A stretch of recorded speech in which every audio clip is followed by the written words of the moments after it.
let's start. Welcome back. Welcome back from the coffee break. We start with the second round with the second panel.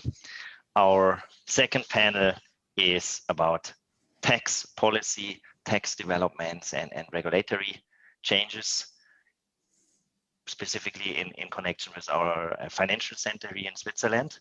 And we have 4 distinguished experts in the panel today. Let me start by introducing Fabian Baumer. Fabian Baumer is well known. He is member of the board of directors of the Swiss Federal Tax Authorities, ESTV in Bern. And not only that, he's only heading the tax policy department in the ESTV, and he will shortly after I have introduced all panelists, he will give us a keynote speech and will share out of the box insights what is happening behind the scenes in the ESTV and in the government regarding tax developments. So much for welcome. Give a hand, a digital hand, please, to Fabian Baumer. Then I would, as a next expert, and he's promised he will join shortly, Alfred Heer. Alfred Heer is also well-known politician from the Swiss People's Party, SVP. He also is president of the Association of Taxpayers, so he has a mind for taxes here in Switzerland, and he's also a successful entrepreneur. So also please a digital hand to Alfred Heer, who is joining in a minute. Michel Klingler is head of taxes at the well-known structured finance provider Leonteq. He has 10 years plus experience in private equity house. That name I do not mention, but it's a very, very well-known private equity house. And he is also like myself, been a Big Four advisor, and also like Benjamin. Benjamin, we know each other for quite a long time, for I think it's now 10 years, which is wonderful. We have been working door to door at PricewaterhouseCoopers, and I'm especially happy today that you join our panel. Benjamin is one of the best tax advisors, I think, at PricewaterhouseCoopers, and it means something because PricewaterhouseCoopers is, I think, #1 tax advisors, just next to Lindemann law. So, and last but not least, Dr. Marc Wicki, my co-moderator. He will handle the questions from the audience. I would once more like to take the opportunity to briefly explain how it works with asking questions. There are 2 simple ways. You can either, with your mouse at the bottom of your screen, push the hand button. It's very simple. And then Ralph in the background will promote you as a speaker. You can be seen, and then you can present yourself and share your view with the experts and with the participants as well. Or you can also ask the question with the Q&A function, or in German F&A function.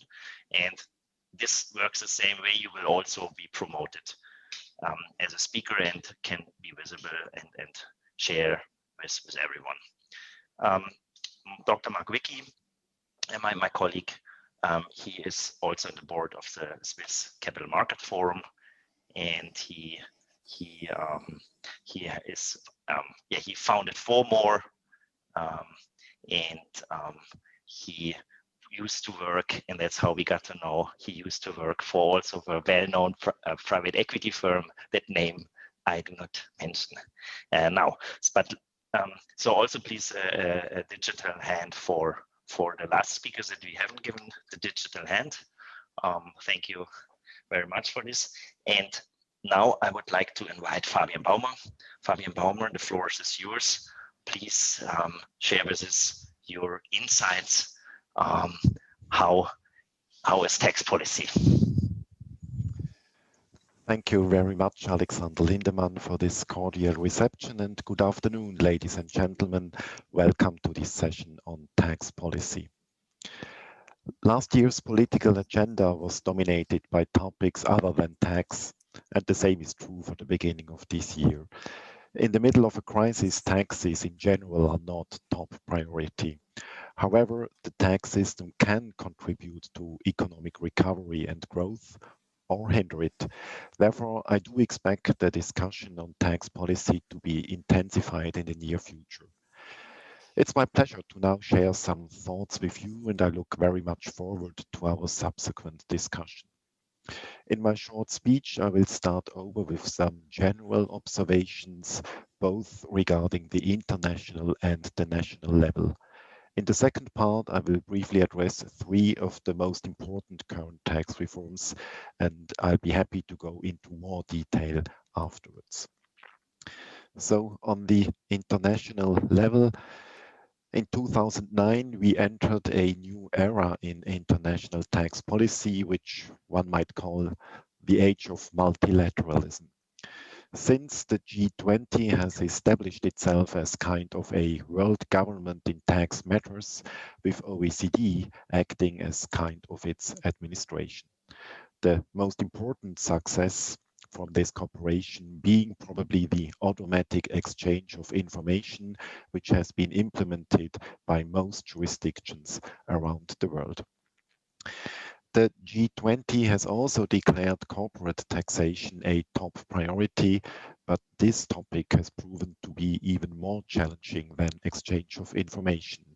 And for the time being, we are seeing a general disappointment with a lot of governments around the world because they still don't see the expected effects on the tax treatment of large M&Es.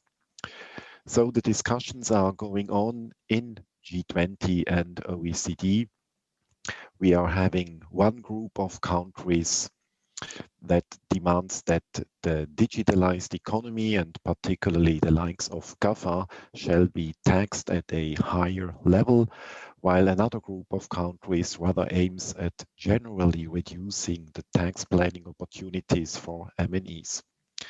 OECD tries to unify those two different approaches by a dual approach with a so-called Pillar 1, providing for a taxation of digitalized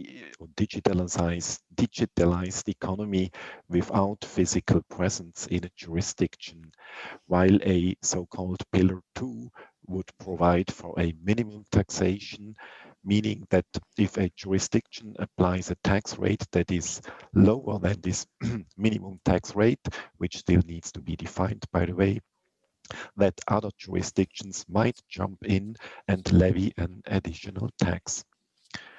However, during 2020, it came quite as a shock for OECD that the project simply doesn't advance as planned. So far, we haven't seen a political consensus. I think there are various reasons for that. It would be too simple to just blame the US for blocking a consensus.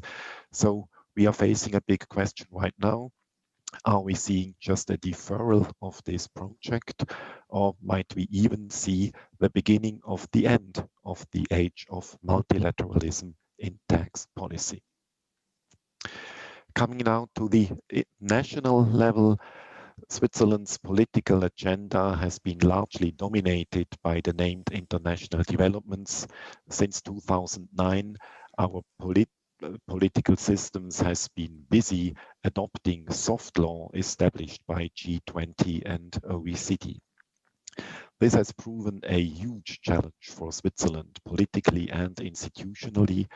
However, implementation has been successful so far, meaning that all these projects, including such soft law, in the end were approved by federal parliament, and we haven't seen a single referendum. However, and nevertheless, these developments came at a price.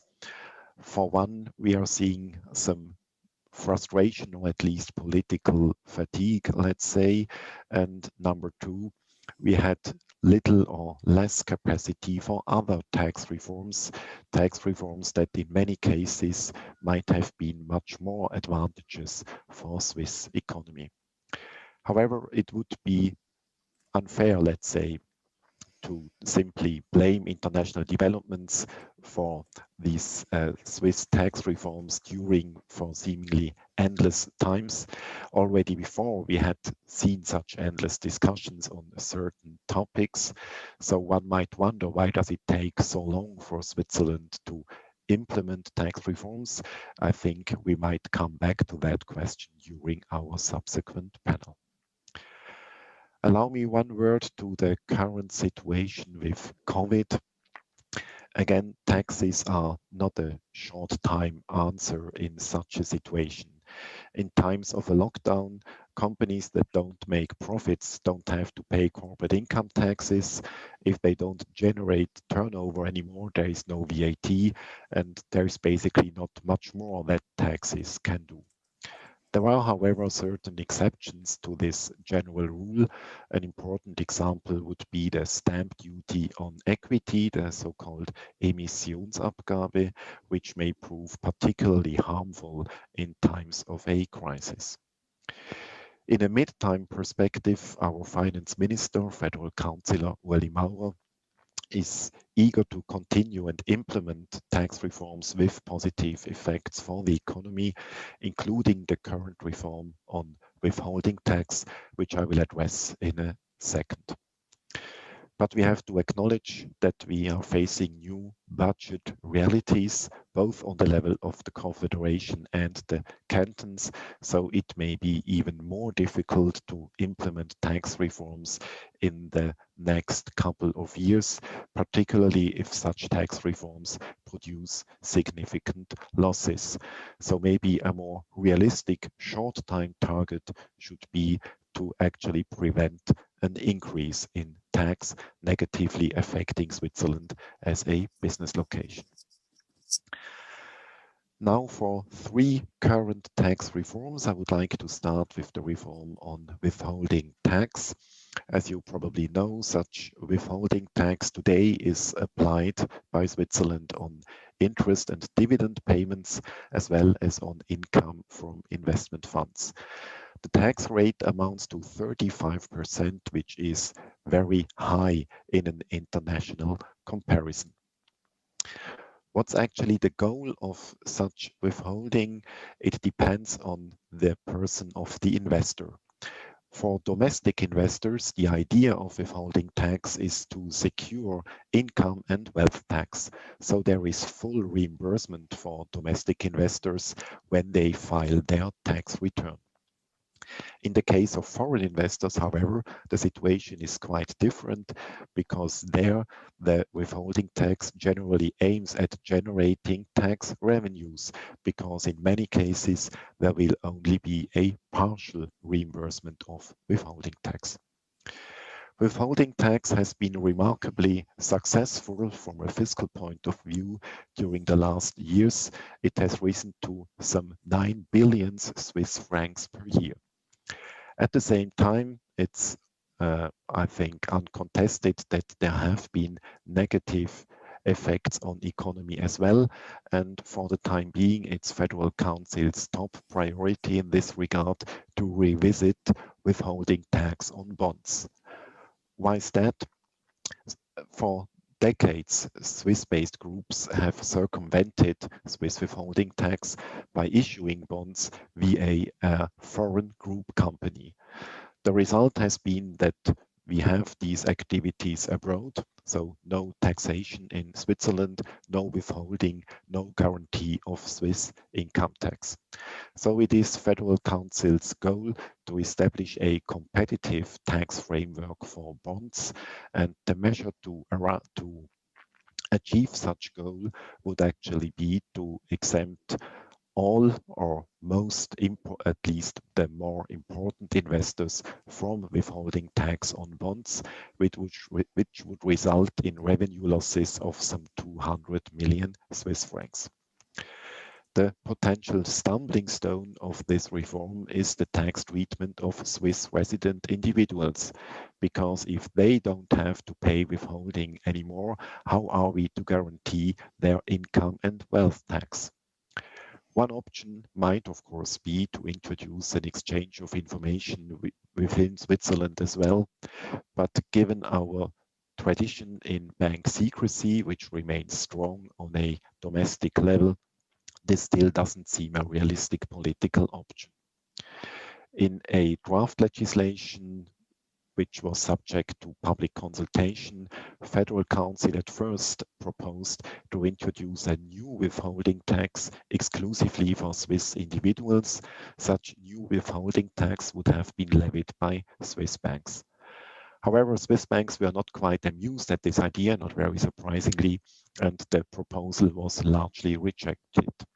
So when Federal Council will finally submit draft legislation to Parliament this spring, Federal Council will rather propose to actually fully abolish withholding tax on bonds, including for Swiss-based individuals. Debate in Parliament is expected to start in summer this year, and we will see where that will bring us. Reform number 2, stamp duty. Stamp duty today is levied on equity, on securities trading, and on insurance premiums. It's a so-called transaction tax, which is per se a questionable tax, at least from an economic point of view. I've already briefly mentioned the potential negative effects of the stamp duty on equity. The Swiss Federal Parliament has been working on abolishing stamp duty since 2009, however, without seizable success so far. It goes without saying that there would be positive effects for economy, but the revenue losses in the short term would be important. And of course, this fiscal problem has been aggravated by the current situation. I see the best chances for an abolishment with stamp duty on equity. We expect this debate to continue in spring or summer of this year, but I'm more pessimistic when it comes to stamp duty on securities trading, but we will see what this year will bring. Finally, the digital economy OECD project that I briefly mentioned before. Maybe you wonder what's the reason for a country like Switzerland to actually support such project. Well, the tax climate has worsened in many jurisdictions during the last years. We have seen a large number of such jurisdictions taking unilateral measures negatively affecting economy, including Swiss-based company. So it has been OECD's promise to reinstall legal certainty, tax certainty, and to also simplify again the global tax system by introducing a multilateral approach. However, more and more we are wondering whether actually OECD will be in a position to really reach these goals. What might the implementation of this project mean for a country like Switzerland? With respect to Pillar 1, the taxation of GAFA and the like, the scope remains completely unclear. So for the time being, it's close to impossible to predict to what extent Swiss-based groups will actually be affected. However, we can assume that there would be new taxing rights for Switzerland for the likes of GAFA, meaning we may be able to tax Facebook in the future without Facebook having a physical presence in Switzerland. One challenge implied to such new taxing rights might be our federalistic tax system, because one might wonder which canton would actually be allowed to tax Facebook under such a new system. With respect to Pillar 2, the minimum taxation, results seem more tangible and the consensus somewhat more realistic than with respect to Pillar 1. The idea is that Pillar 2 would be voluntary for jurisdictions, so there would be no obligation or pressure on Switzerland to introduce it. However, if we don't introduce Pillar 2, whereas other jurisdictions would, there would be imminent fiscal disadvantages for Switzerland. We are even facing a demand of Swiss multinational enterprises that Switzerland would be to levy an additional tax if needed in order to prevent other jurisdictions from taxing them. So the idea of this Swiss-based MNEs is that they want to avoid additional compliance costs in other jurisdictions. But the challenge would be to actually design targeted measures in Swiss law that are applied on a case-by-case basis. Whether this will be actually feasible remains to be seen. So the result of Pillar 2 being introduced by Switzerland might be that Switzerland would actually take measures against aggressive tax planning of Swiss groups at the request of such Swiss groups. What a world! And with this piece of irony, I have come to the end of my short speech. Thank you very much for your attention, and I'm giving back to Alexander Lindemann. Thank you very much. Thanks a lot, dear colleague Fabian Baumer. This has been very, very insightful for all of us. I hope you can hear me. Oops. Yes, you can hear me. Very insightful indeed. Thank you very much. I think we immediately go now to the questions we would like to discuss together. And I think we have heard a lot about the legislator and the tax law itself, but very important and makes a fundamental difference is like the tax administration. And here we see on the one hand more and more the legislator trying to ease and make go away mistakes in the Swiss withholding tax. But on the other hand, we have the same authority that you are in that applies the Swiss withholding tax. And I would like to start by asking Benjamin, is compared, I mean, you know different jurisdictions, obviously, is the practice of the Swiss ESTV regarding Swiss withholding tax, Verrechnungssteuer, regarding reduction by double tax treaty justified? Is the rigid practice justified? Does it make sense? And what experience you see in other jurisdictions regarding application of double tax treaties for withholding tax? Definitely, thank you, Alex, for that. In general, I would say Switzerland is a bit special because we have quite a high withholding tax rate compared to other countries. So we have 35%, where other countries are more in the range of perhaps 10 or 15%. So therefore, the burden of Swiss withholding tax on, for example, dividend payments is higher compared to other jurisdictions. Therefore, for investments into Switzerland, it certainly is an important aspect if you look at the return on investment. And of course, therefore, the double tax treaty is essential overall for the application of the reduction which you're looking for. If you look at foreign investors, I think Switzerland about 8-10 years ago was one of the first to really start looking into such reclaim requests in much detail. So I think we were quite front runner in the discussion of what we now have with the principal purpose test, which is coming in through the BEPS initiatives. So basically, I would say Switzerland very early started looking into cases of potential abuse of beneficial ownership, derivative transactions in the background of dividend transactions.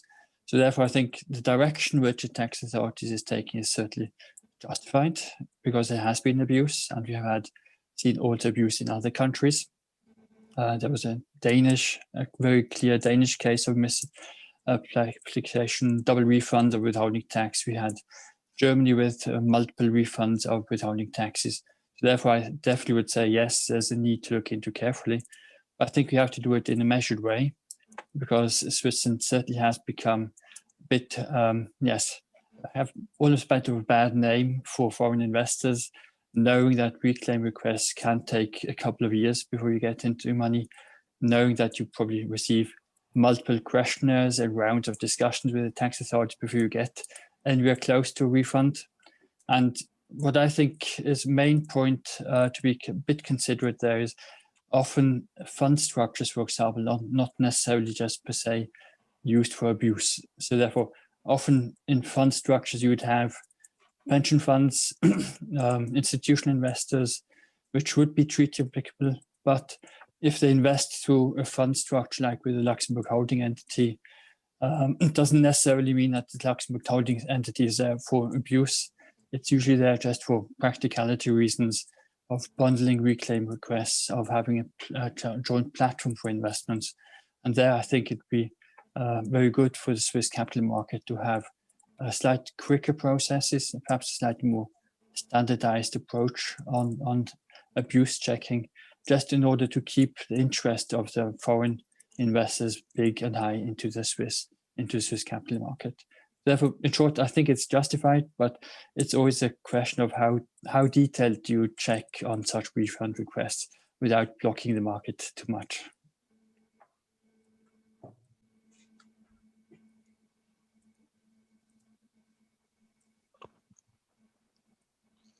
Michel, could you also take a stance on this question of, I mean, on the one side we have the legislator and the legislation, and on the other side we have the tax administration. When it comes to withholding tax, what's your take? Is the practice, the relatively strict practice, justified? Thanks, Alex. I mean, looking back at my role as in a private equity firm, I think there could be improvements. The question ultimately is why do we have the structures ultimately in an offshore jurisdiction, or these days in Luxembourg? So there's a kind of an onshoring. However, the structures are not moving into Switzerland. And I think the Swiss withholding tax and the stamp duty are two reasons for not having the business here at the end of the day. And I think that's where the whole discussion starts about, is the structure justified? Is there sufficient substance? Do we need these tests to really see whether there is any abuse? And I think, as Ben said, that's actually a very valuable point. Quite often these structures are set up for different reasons, and I think it's not only tax, it's mainly governance in a let's say in an asset management structure, but also ultimately you need to pool your investors somewhere, and in combination with the governance aspects, so more on the regulatory and legal side, you end up in a multi-level structure, and this needs to be located somewhere. So what's then important ultimately to actually win the race against other fund places? I think it's the ability to cooperate with the tax authorities, and that's actually a huge asset to Switzerland. It used to be, at least. I observe, at least in some cantons, a kind of a movement towards a less of a cooperation, but then more of a fighting and frightening culture, which is maybe not the most sustainable approach. And from that perspective, I think we need to cooperate with the tax authorities, with the legislator, and also with the advisors, the whole advisory industry, to work on an attractive place that covers all the parts of the stakeholders. Yeah, I would like to take the opportunity to once more welcome Alfred Heer. I have announced you already. And it's a fantastic pleasure, Alfred, that you can make it despite the traffic and the weather. Thanks a lot. Tax changes in Switzerland actually take decades, right? It takes really long. Why is it so difficult?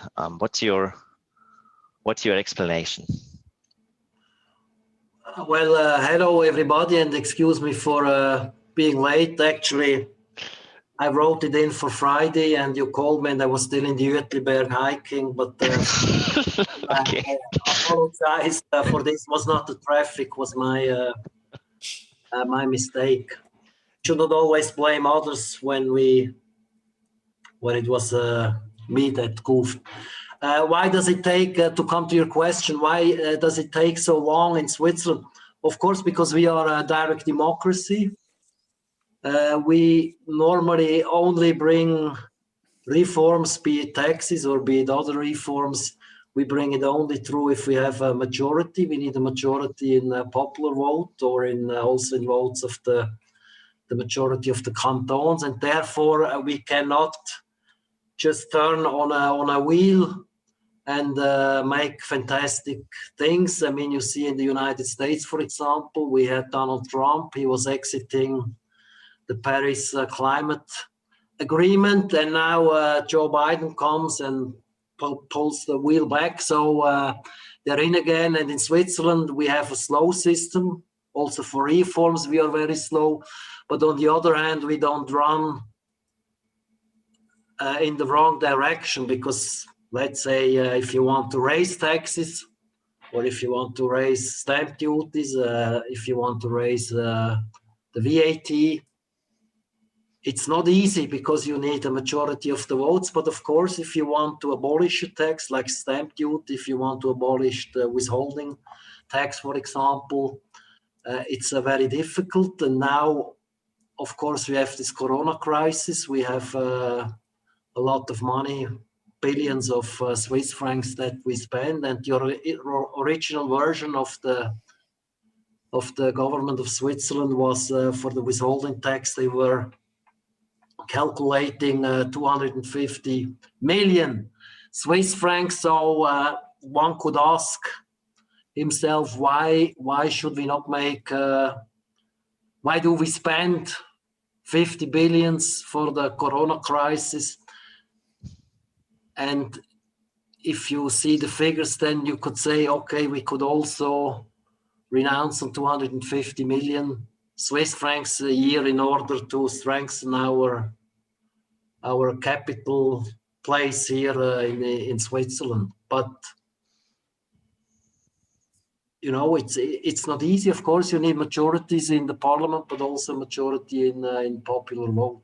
And that's the Swiss system. It has advantages, but it also has disadvantages. But of course, I think with the direct democracy, in the long run, I think we're better off than if we have changes in government every 4 years and it's going back and forth. And you have no, I would say in other countries, they are maybe sometimes faster, but you don't have the stability that we have here in Switzerland. And that's also an advantage, I think, for asset managers or for Swiss banks. Thanks a lot. Fabian, sorry, I didn't want to attack the ESTV. I mean, the purpose of a discussion is to discuss. So my question is, I mean, the ESTV is a very, very knowledgeable institution that prepares a lot of very good laws, and then they go into the parliament and into the Nationalrat, and then what happens? So what's your? I mean, you introduced in your speech 3 current reform projects. What's the likelihood of those 3 to, or in what form may they come through, and what time? Even more difficult question than the the first two ones, but I will try to give an answer. I mean, for withholding tax, actually, yes, I do see chances of success. Why is that?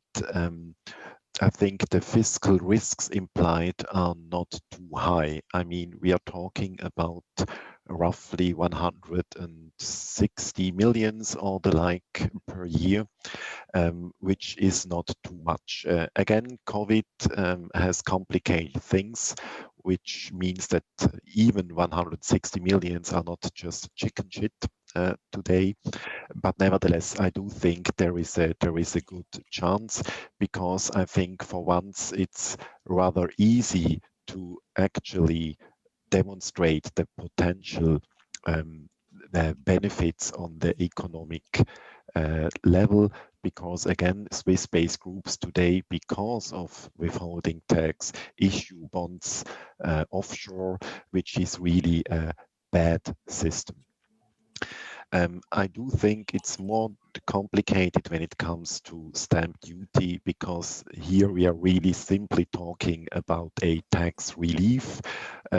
Again, it's not a very intelligent tax, this stamp duty, but it is here. It does generate certain revenues, and to simply abolish it, taking into account short-term losses, again, already before COVID, would have been difficult and may have become even more difficult now. So I think what we should do probably is to be realistic and to focus maybe just on one or maybe two really important projects in order to achieve political success. But if we do try at the same time to also change the system for married couples and for imputed rents for house owners, then I think the discussion will become quite lengthy and dangerous.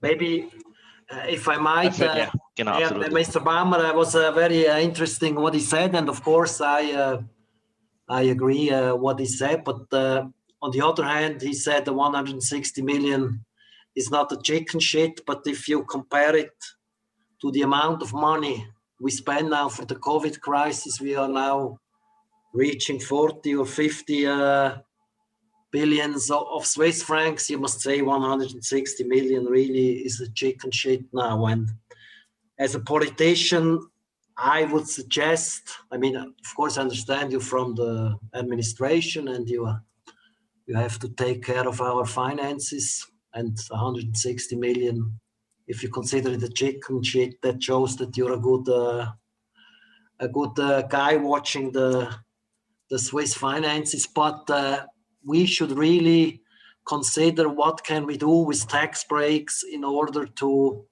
have a stimulus in the economy. Now we support everybody with money. You can get money, you can get credits. But I think that's not the way we should look into the future. We should see what can we do with tax breaks in order to get the climate in Switzerland that creates jobs and creates an entrepreneurial environment. And I think with the abolishment of the stamp tax and with the reform of the withholding tax, I think we are on the right way to do something for our companies that are in financing.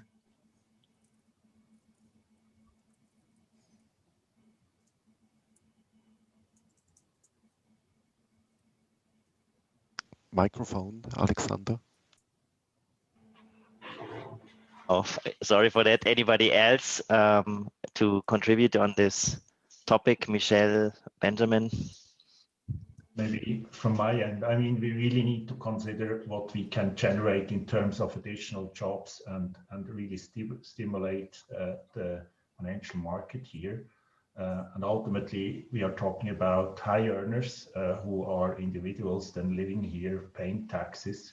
So it's not only the companies, it's also the individuals behind it. And with Brexit having kind of an exit of professionals out of London as well, there's a kind of a competition in the market. And I think it's important to build up a system here which is attractive to build up the respective business. Now speaking of our business, structured products, we do issue from Switzerland. However, for many clients, we can't issue from Switzerland due to the Swiss withholding tax because we are just not competitive in the market. As soon as someone has not access to any double tax treaty, they get hit with a 35%, and that's actually a no-go in the industry. So for that reason, we need to go to other jurisdictions such as Amsterdam, such as Guernsey, and actually we would love to issue more out of Switzerland. I think that it comes with certain taxes also on the corporate tax side and ultimately on the individual income tax side. That's understood and well accepted. However, what we can't do is running a business that is not competitive in an international context.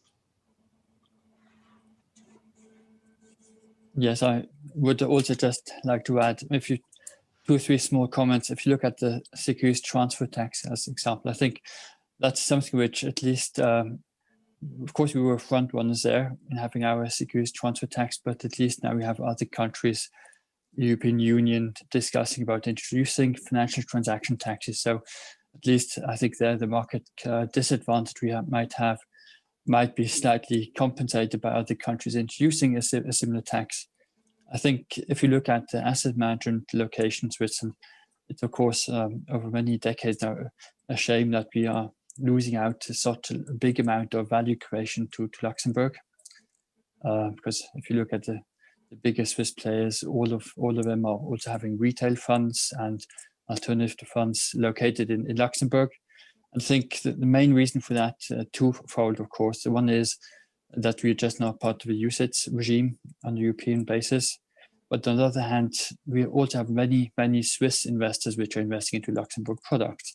And there, of course, often it is back to the Swiss withholding tax, which we have on the fund income, whether it's distributed or accumulated. And if you look at that from a competitive perspective, other fund locations don't have withholding tax on the fund income. And I think that's really has and is still bringing a lot of loss of value creation in Switzerland. Think about all the jobs which are provided for in Luxembourg, or the people which are employed there. It will of course be very nice to have all that creation in Switzerland.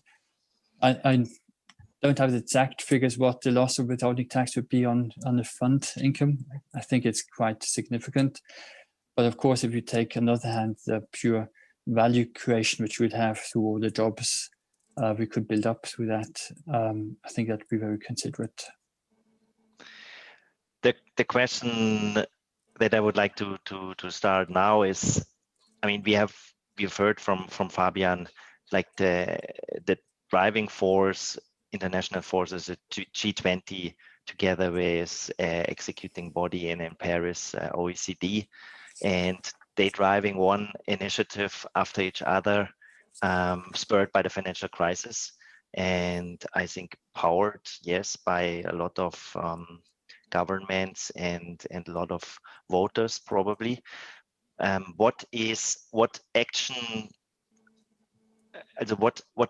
what freedom, what flexibility, that's the word I'm looking for. What flexibility do we have at all here in Switzerland under the pressure from European Union and from OECD/G20? What is our approach here, and what's our flexibility that we are still able to utilize?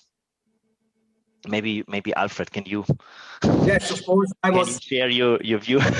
Yeah, I was a rapporteur for the OECD for the Council of Europe for 2 years. It was 4 or 5 years ago, and I met all the key players, including Guria, the head of the OECD, and I mean, it's a little bit a joke. The OECD, it's funded by the United States. I think nearly 80% is funded by the US. They the OECD, was pressure from the OECD in regards to the bank secrecy in Switzerland, AIA, that we have now concluded. And the joke is OECD makes rules that are valid for all countries except for the United States. So what we do not have now is we don't have a level playing field. And we also saw that the asset managers in Switzerland, we lost a lot of customers because we lost this bank secrecy. So you can be against or for it, but it was pressure of the OECD. And in a way, those multinational organizations, if they put new rules, then you should say, okay, if we have rules, then those rules must be applied in all countries. It cannot be that we have rules that are not valid for the biggest economy in the world or on our earth, the United States of America, and all the others have to abide to it. And I think it was well played by the Americans. You see the American banks, the American asset managers, they are booming, and Swiss banks had problems. Also asset managers had problems because of the new rulings we had to take over from the OECD. And of course, it's difficult for a small country. I don't blame our government. I mean, they need unanimous decisions. As Switzerland, you could block it, you could say no, then it doesn't go through. But in the political landscape, of course, it's a bit difficult as a small country to say no. Then they make pressure from the EU or from other countries on you. So it was not that easy. But the OECD is not this, let's say, this fair or this body that is really looking for the well-being of the people. I think it's mostly steered by governments that want to raise taxes, that want to take our freedom. And it's not this organization that will look for, from my point of view, that will look for prosperity for the people. It's big government mostly what they are proposing. Benjamin, you nodded. I saw you nodding. Yeah, What's your... absolutely. No, I completely agree. I mean, I see the overall development on the OECD level, but also, of course, on the European level, is, of course, the objective of raising tax, to have more tax income. So I think there's quite a smoke screen which has come up from many people bringing the arguments of abuse and I don't know what, but basically the overall objective is in increasing the tax income which different countries have. And I think the second element, which I also see to some extent, is the purpose is also of, to some extent, eliminating tax competition between the countries. So I think Switzerland has always had its success with being a very competitive country, tax-wise, being attractive. Not offshore-like, so we always had our taxes, and many of my international clients are actually quite surprised when I tell them what the maximum income tax rates are for individuals living in Switzerland. But I think that we have to be careful that we can keep our attractiveness by not introducing all these different difficult restrictions of the European Union, for example. But on the other hand, of course, also make sure that we don't fall into the old problems about the pressure on being put on blacklists, not being able to participate, not having market access in different areas. But I think that's exactly the problem which you have. You have the pressures which bring us into more tax difficulties in more legislation.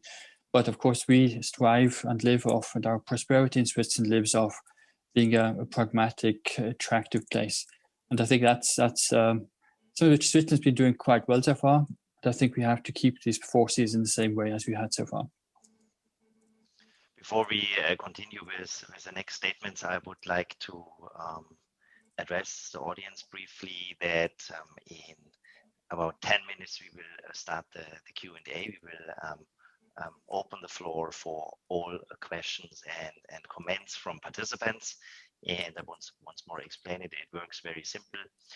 You can just push with your mouse at the bottom of the screen the hand button, or you can utilize the Q&A function, and then you will be immediately promoted as a speaker. So please already start to develop your comments. Fabian, if I may, you already addressed this international influence, and that it makes us work in our Swiss government and to implement all these initiatives. What flexibility do you see? Is it possible to have a more pragmatic approach, like Benjamin described it?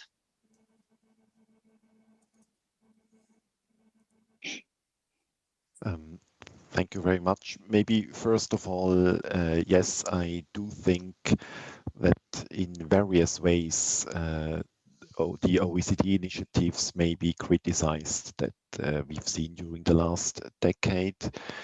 At the same time, we need also to take into account what the alternative would be.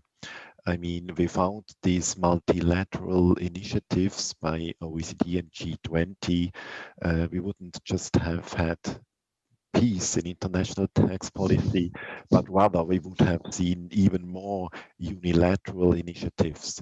And as a very general rule, multilateralism is not too bad a system for small countries, because when it comes to unilateralism, this is easier for the bigger countries. Now, if you ask what's the room for maneuver, I think we need to be realistic in certain topics, let's say exchange of information, automatic exchange of information and the like. There's not much room for maneuver anymore. And one might complain about that, but I think this is the reality we are facing. But don't let's forget, there are many topics in tax law where we do remain our autonomy, and we've talked about them before, withholding tax, for example, stamp duty. So there it's not to blame the OECD if we don't progress.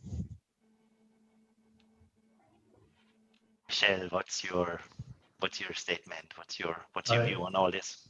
I fully agree. And second, Fabian Baumer, I think the OECD is just, I mean, that's a fact. It's given. And I think we have to live with and to cope with it, whether we like it or not. Whether there's a level playing field or not, I think amongst the OECD states, yes. Whether the US then plays a different role, that's presumably true. But if you look at the OECD, where we have, let's say, of course, similar players as in the European Union, or let's say the major European Union players are then also having a substantial role within the OECD. But I think we need to a little bit cascade our action in a way that, as Fabian Baumer said, first look at the national level. What can we change without, let's say, international opposition, and which we, let's say, where we have the political debate and find a solution that is politically acceptable, and then go to the next level, which is, in my view, not the OECD, but it's the European Union. And there we can certainly align to a certain point or level with, again, with the UK, as I think they are, as an important financial market, in a similar position as we are these days.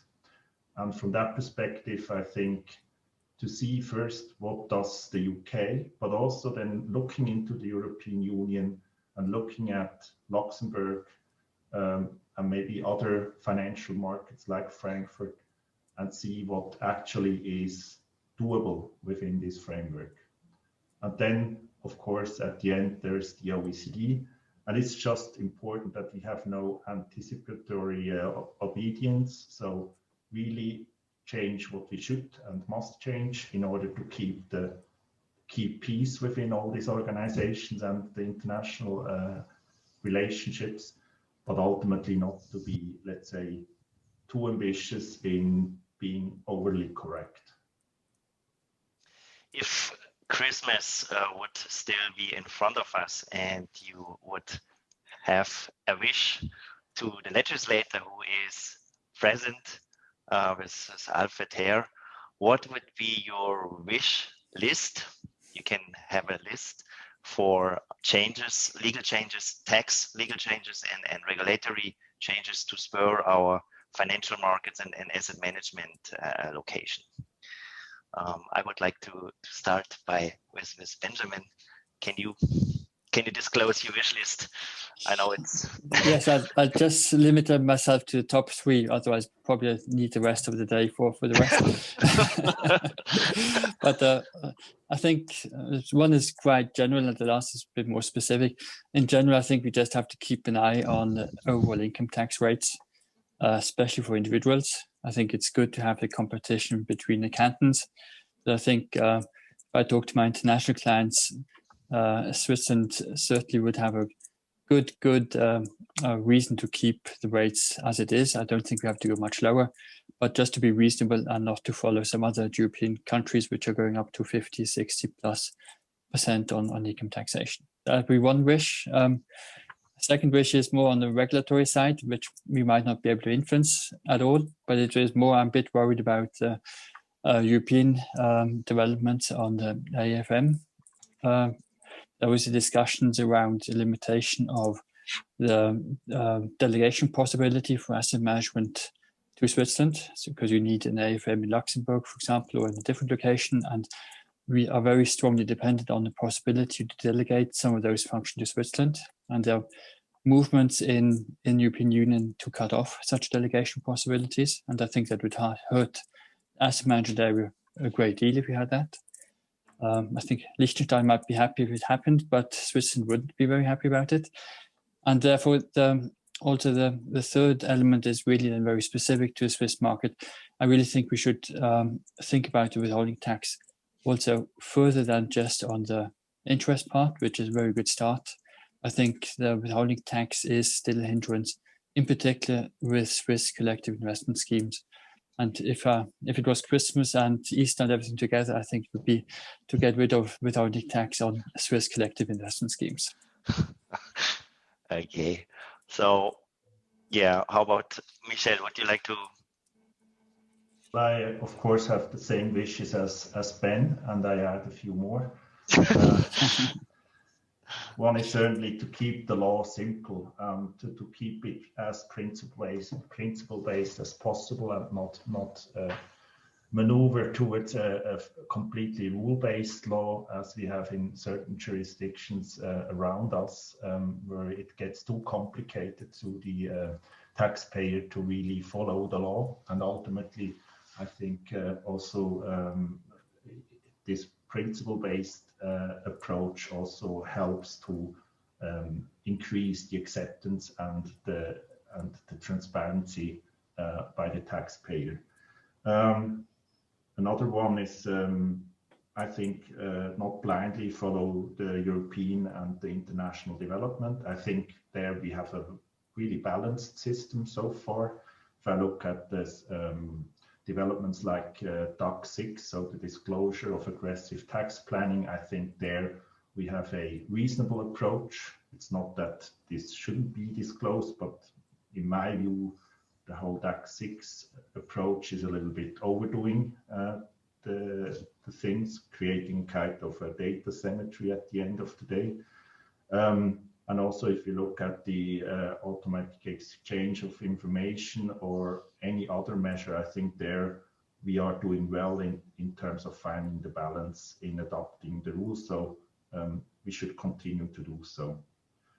And then I think the third wish is to keep the cooperative relationship between the tax authority and the taxpayers, also the tax advisory, and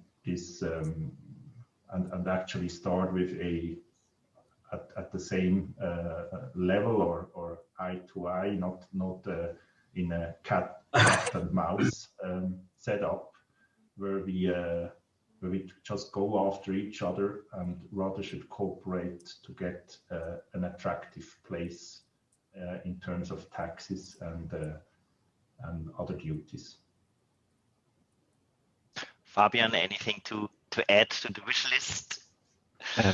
Yes, but I would like to profit from the presence of the representatives of the business community. So my wish would go towards the business community rather than to our parliament, which is my boss, so I don't have any wishes there. No, but I mean, let's face it, reducing taxes has always positive effects on economy. You could basically abolish each and every tax and there would be a benefit to economy. No doubt about that, but it's not as simple as that, because in the political process, we need to be far more clear than that. So the question is, which measure is to be taken? What should be our priority? So what is helpful for us if the business community can agree on priorities, because everything can't be done at the same time. And what we particularly need is more in-depth analysis of potential economic effects. So we need facts and figures that can be used in the political discussion. This would really be beneficial for the political discussion of tax reforms. And there, again, we need your assistance. Thank you. I would now like to hand over to Marc to moderate the final Q&A session, and once more, share the knowledge that there is a possibility to ask questions. This was nicely done in the first panel. We had really a lot of questions, and so yes, please ask questions and share your views. And Marc, you see what is coming and have also prepared something in your backhand, so to speak. So there is a huge avalanche of questions. So maybe before I get to these questions, I have an own question, and that actually goes back to what both Ben and Michel alluded to. It's a bit, instead of abolish existing taxes or reduce tax levels, there is also, in my view, a possibility to make, the infrastructure, to improve the infrastructure of the market and to make things more flexible. If we just look at one particular piece, and there is a lot of aspects around how you can improve the tax system, but I guess we as a Swiss Capital Market Forum, we look at the financial place at the capital market in Switzerland. So if we take Luxembourg as an example, why are they so strong? They have managed to offer the whole value chain. They have the structures that everybody needs. They have the wide double tax treaty network with all relevant countries around the world, and they have the services industry. So I think starting from the back in Switzerland, we are quite strong with the services industry. We have a lot of banks. I think we could probably do better with the double tax treaty network. And that is, I guess, a question to Fabian, how we could probably improve there. And probably most importantly is that we should, after spending more than a decade on a new fund structure for the alternative investment fund sector, we should really, this year, we should take the step and really launch the LQIF. Like we should have a structure that is competitive with what we see in Luxembourg, in Ireland, so that our local domestic industry, the private equity managers, the real estate manager, whatever, that also serve a lot of other countries. Quite a big deal of their revenues is coming from cross-border activities. We should help them to easily launch a flexible and attractive structure. So that is not so much in your hands, Fabian, but I think it would help to make tax revenue increase in the future. But what about the double tax treaty network? Could you allude to that? Thank you very much for this question. I fully agree with you. For a country like Switzerland, with its export-oriented economy, double tax treaties are absolutely key. And I also think it's fair to say that it has been an actual priority in Swiss tax policy during the last decades. Even these days, we are still working on extending our tax treaty network with new jurisdictions and also trying to improve the existing ones. There are limits to that, limits that are rather natural. I mean, with certain countries, it's just a reality that they are they do rather take an approach of protectionism, and then it's simply a question of your negotiation power, what you can achieve or not. But I do think the effort possible are actually taken by Switzerland in this area. Thank you. Other questions from the audience?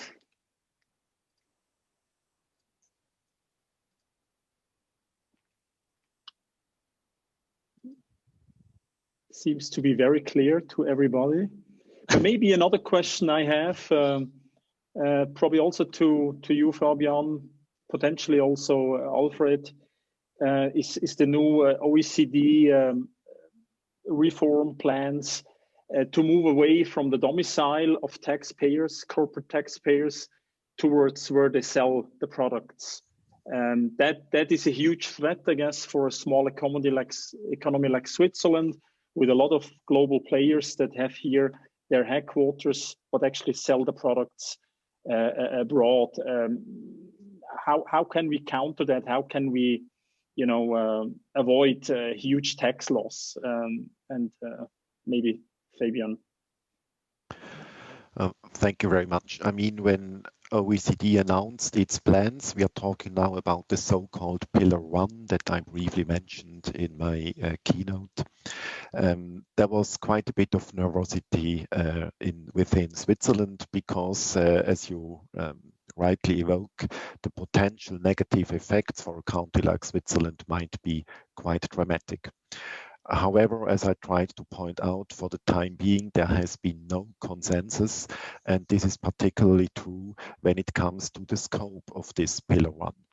Meaning there are countries like, for example, France, who want to focus this new taxation simply on GAFA and the likes. So we might even end up with a Pillar 1 where no Swiss group is actually hit by these new rules.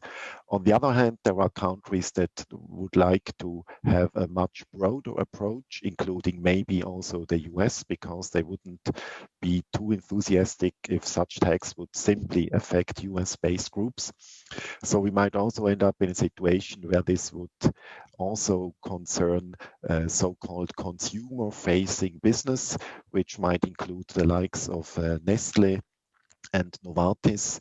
So that would be a completely different situation. But I think we need to be careful for the time right now. We try, of course, to influence things to the extent possible, but for the time being, even OECD is not too optimistic that a solution, a consensus-based solution on this Pillar 1 can be reached in the near future.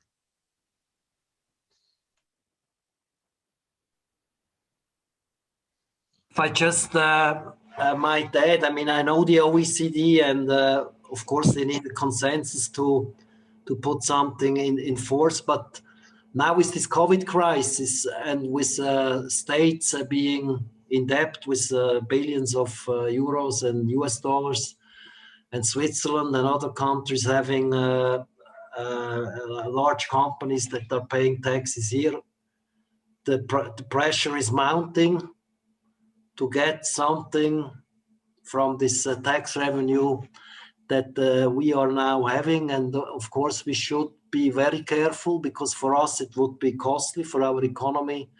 It would be costly if this will come into place one day. And we have seen it with the bank secrecy with the automatic information exchange that we have now.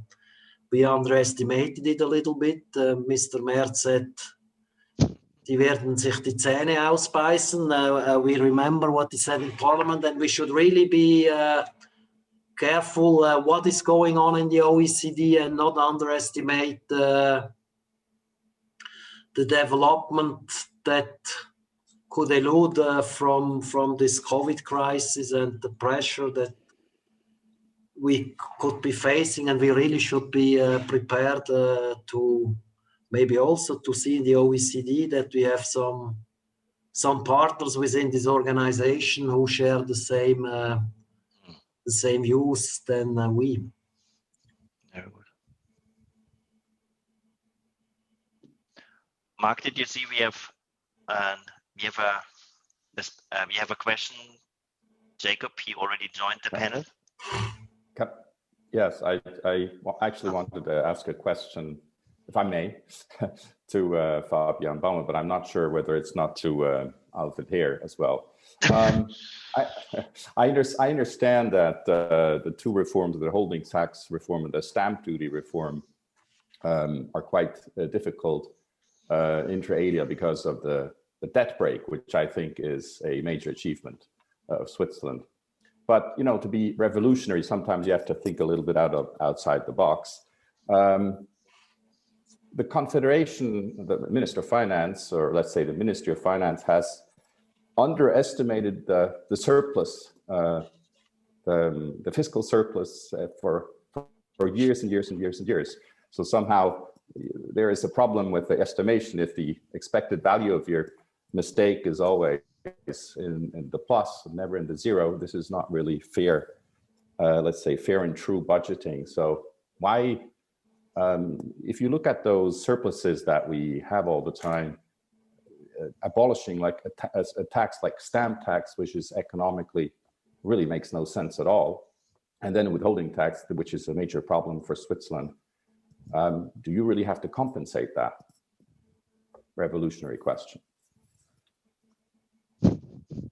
Nice, thank you, Jacob. Would you like to start, Mr. Heer, perhaps? Yes, no, I mean, I fully agree what you said, but I have to, I mean, the Minister of Finance, of course, the budget is always too pessimistic, but maybe he thinks to himself, if I bring a budget that doesn't show a little bit the pessimistic outlook, the Parliament will be disciplined and not spend too much money. So it's also maybe, I wouldn't say he did it on purpose, but probably they were not unhappy if they bring pessimistic figures, because then the Parliament doesn't spend too much money. So of course, in the end, it's a bit a question mark if you say we have a zero or 100 million plus, and then you have 2 billion or whatever. So it's not good. But what you said with the withholding tax, of course, I mean, it's now in the committee, in the Wirtschaftskommission, that they are trying to find a way to make this reform that's necessary. But what I do not agree, I mean, with this Corona crisis, you cannot compare really all the money we had in surplus that we could pile up now during the past 20 years. I mean, it's all gone now with the Corona crisis. This money is gone. It's not here anymore. And as Mr. Baumer said before, we should make tax breaks, but we should really also with the industry see what is really helping in tax breaks to make the life easier and creating jobs and revenues in Switzerland. And that's the question. We should make intelligent reforms and not just reforms so that we could say we made reforms, but it's necessary. Stamp duty should be abolished, and withholding tax, of course, also, in order to strengthen our capital market. And as I mentioned before, we do not lose so much money. I think the Bundesrat, the Swiss government in the first place, was speaking about 250 million Swiss francs, if I'm correct. And if you see what we spend now, Mr. Baumer said it's a chicken shit. So we could, of course, I'm happy. We could also say we don't need the chicken shit if we have an improvement on the side for the companies and on the side for people that will have a job again in the financial market. So, and the last word with Fabian Baumer, and then I think we... Yes, if I just may briefly add, first of all, actually, the estimates of the Federal Department of Finance are not as bad as the reputation, but we may discuss maybe another time. And number two, the debt brake that you mentioned, I fully agree, it's a very important tool. And in certain situations, it actually limits the room of maneuver for politics. But with tax reforms for Parliament, excuse me, Mr. Heer, I think the debt brake is not so much a problem, if I may, because if Parliament decides a tax decrease of 2 billion, it's afterwards the responsibility of Federal Council to produce a budget that still respects the debt brake. So Swiss Parliament is not obliged to also, at the same time of a tax reform, decide on a financing of this. So insofar, the debt brake is not that much of a problem in the context of tax reforms. With that, I think we will finish the discussion here on the panel. However, the discussion and the conversation is not over. Each of our experts has his individual expert room that all our participants can now join. So you have to leave this conference and then take the next link. So you will come into the expert room and you can then switch between the experts. You can first talk to one expert individually and then go to the next expert. So you can happily switch in between experts and talk bilaterally. So thank you very, very much to all of our wonderful experts. Crises are chances to learn. That was our initial statement. And we took the chance today, this afternoon, to learn a lot from distinguished, well-known experts. Thanks once more. Thank you very, very much to all of you. I also would like the opportunity to thank Ralph, our conference manager from DryCast. He did a wonderful job. Thank you very much. And also Bonja and Chandaresa, our conference managers, did a wonderful job with handling all the participants. And last but not least, thanks a million to all participants. You've been a wonderful audience. You've asked wonderful questions. Thanks a lot. And I would like to finish now and invite all of you to join the experts in the individual meeting rooms. Have a wonderful evening.